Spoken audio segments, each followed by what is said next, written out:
Teman semuanya, salam dan bahagia. Saya Arianto dengan NIM 2019-008252 akan menyampaikan hasil kunjungan observasi saya di salah satu UMKM yang berada di Jogja, yaitu MHM Snack. Jadi MHM Snack ini adalah salah satu UMKM yang mempunyai beberapa lini produksi. Dan kebetulan yang saya observasi dan juga teman-teman dari kelompok 11 lainnya adalah lini produksi yang bernama Kebu Keripik Pisang. Ini adalah foto kunjungan yang kami lakukan melalui wawancara via online atau via WhatsApp. Jadi teman-teman bisa melihat sendiri pisang yang dikupas, kemudian dicuci, digiling, dan dibaluti dengan perisa, kemudian di tahap akhir yaitu packaging. Jadi foto-foto ini adalah proses cara pembuatan kebu keripik pisang.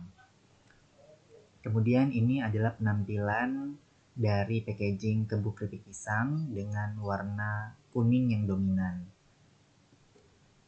Lebih jelasnya, ini adalah packaging dari kebu keripik pisang. Teman-teman bisa melihat di sebelah kiri ada rasa karamel, kemudian di bagian tengah ada rasa garlic, dan di bagian sebelah kanan ada rasa coklat.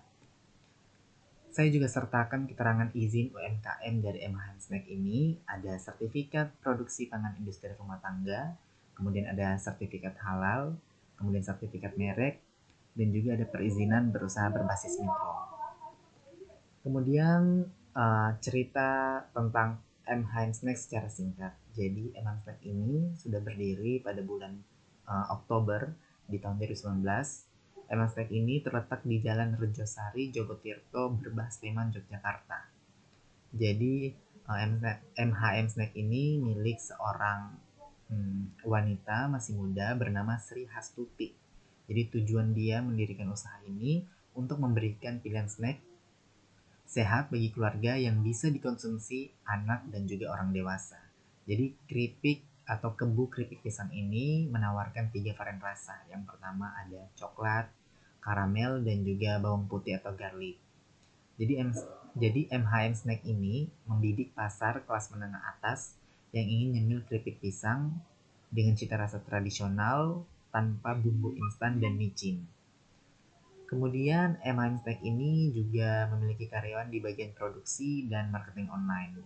Untuk manajemennya itu masih dipegang oleh owner.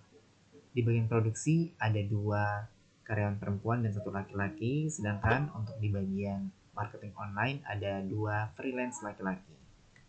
Kemudian di bagian produksi, bahan baku ini didapat dari pasar dan juga supplier. Setelah bahan baku datang, diproses dulu, disortir dulu pisang mana yang memang layak untuk dipakai. Kemudian pisang itu dikupas, dicuci, diiris dengan mesin, digoreng, ditiriskan minyaknya dengan mesin, dicampur bumbunya dengan mesin, dimasukkan ke wadah, kemudian terakhir dikemas.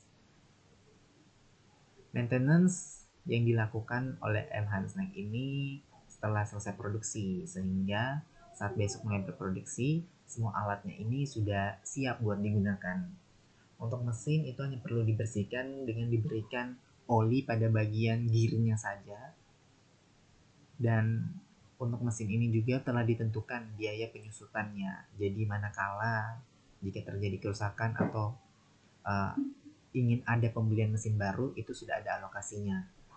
Kemudian di bagian SDM, seperti yang sudah saya jelaskan tadi, MHM Snack ini mempunyai 2 karyawan perempuan dan 1 karyawan laki-laki di bagian produksi, kemudian 2 freelance laki-laki di bagian marketing, digital marketing atau marketing online. Syarat untuk masuk kerja tidak membutuhkan ijazah sekolah, asalkan punya karakter yang disiplin, rajin, kerja keras, dan juga mau berkembang. Untuk bagian pemasaran, yang freelance ini dibutuhkan yang memang handal dalam membuat konten di sosial media seperti membuat story, feed IG, video pendek, dan syarat awal perekrutannya yaitu dengan mengirimkan hasil karya desainnya. Waktu kerja itu dimulai dari pukul 8 pagi sampai 3.30 waktu Indonesia Barat. Kecuali freelance itu bebas kerjanya kapan dan di mana saja, yang penting menyesuaikan dengan waktu deadline.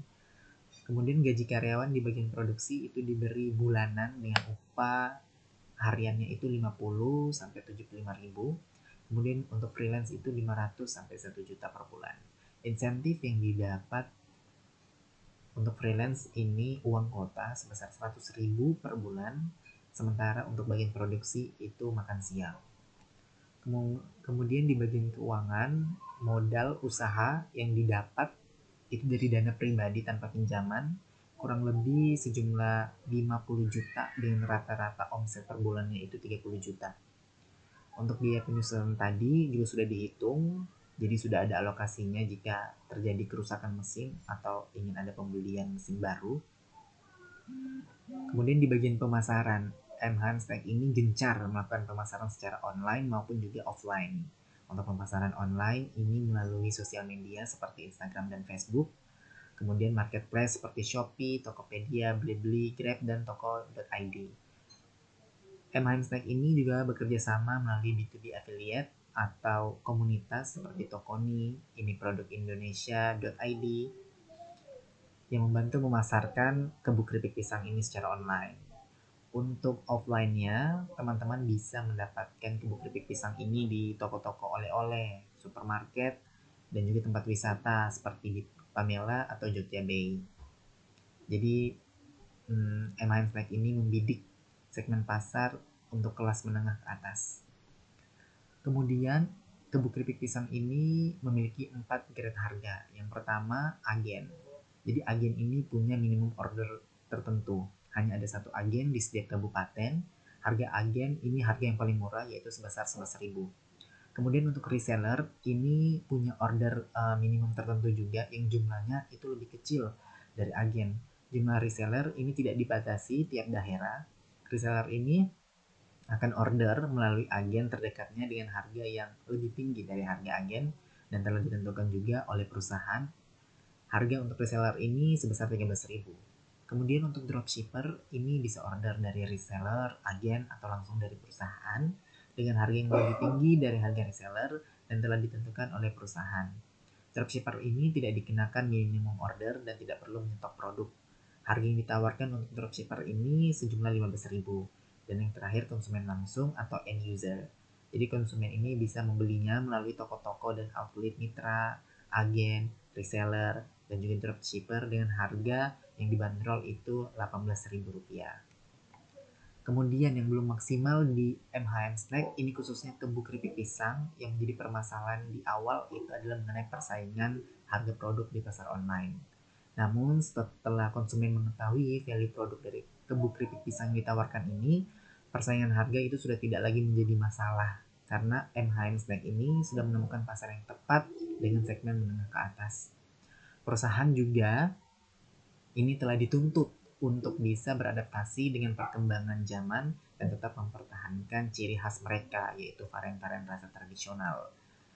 Kemudian masalah pada bahan baku yang susah untuk disimpan, ini membuat Mhanstek ini harus dapat memperoleh distributor yang dapat memberikan jaminan pengiriman tepat waktu, sehingga perusahaan itu tidak perlu melakukan penundaan produksi.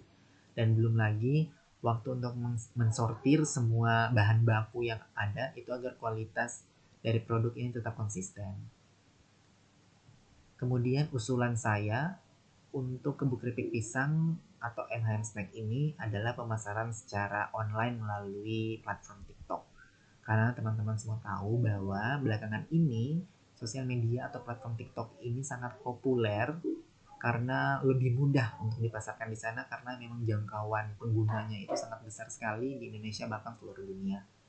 Jadi dari melihat kepopuleran TikTok ini, saya menyarankan Mhanstek untuk bisa memasarkan kebun keripik pisangnya di TikTok. Dan memang sampai saat ini kebun keripik pisang dari Mhanstek ini belum dipasarkan melalui TikTok. Demikianlah penyampaian kunjungan observasi saya di Mhanstek yang berada di Yogyakarta. Semoga apa yang baru saya sampaikan tadi ini ada manfaatnya, baik dari menambah wawasan dan pengetahuan kita dan juga informasi terkait UMKM lainnya. Terima kasih atas perhatian teman-teman semuanya. Salam dan bahagia.